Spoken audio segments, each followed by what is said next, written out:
Ministre e Shëndetësisë Evi Sala mbajti sot një konferencë për shtyp sa i përket reformimit të shërbimit onkologjik në nivel kombëtar.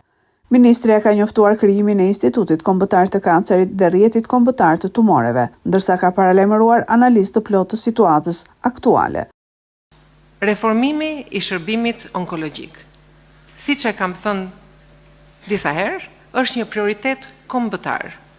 Sëmundjet tumorale janë një sfidë globale, pasi kanceri po kalon incidencë sëmundjeve kardiake, pra po bëhet një sëmundje kronike.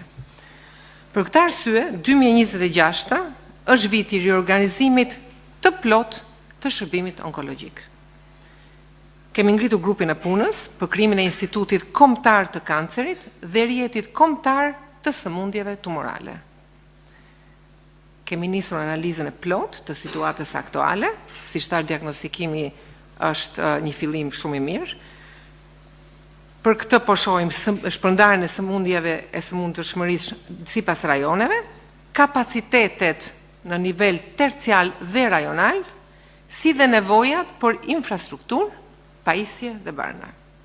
Ministria Sala ka njoftuar gjithashtu për një vendim të marrë ditën e djeshme në QSUT për ngritjen e qendrës së gjirit, trajtim me qendra multidimensionale për pacientët e prekur nga kanceri i gjirit. Zonja Sala foli edhe për mungesën e barnave dhe terapive për të sëmurët me sëmundje të rënda. Kemi marrë disa masa për të krijuar qëndrueshmërinë e furnizimit me barnave. Sigurisht, ekipi është gjithmonë i alert për të adresuar situatat akute për çdo pacient. Por duhet zgjidhur në mënyrë definitive problemi ose mungesat që janë her pas here. Nuk të mjaftojnë vetëm me zgjidhjet akute.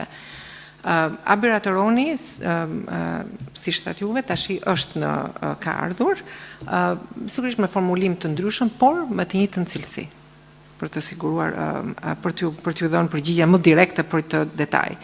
Për sa i përket pyetjes detaj tjetër, ne kemi punuar edhe për protokolle shumë të mira. Çfarë sjell protokolle? Protokolle sjell që linjat e trajtimit të jenë të standardizuara në bazë të standardeve europiane dhe kjo është një nga faktorët që të ketë një furnizim të vazhdueshëm dhe të qëndrueshëm, sepse dihen protokollet janë të standardizuara. Jo për të munguar një barë treg, po për të bërë më mirë planifikimin e barëve onkologjike që duan. Dhe jo vetëm onkologjike, për te onkologjike.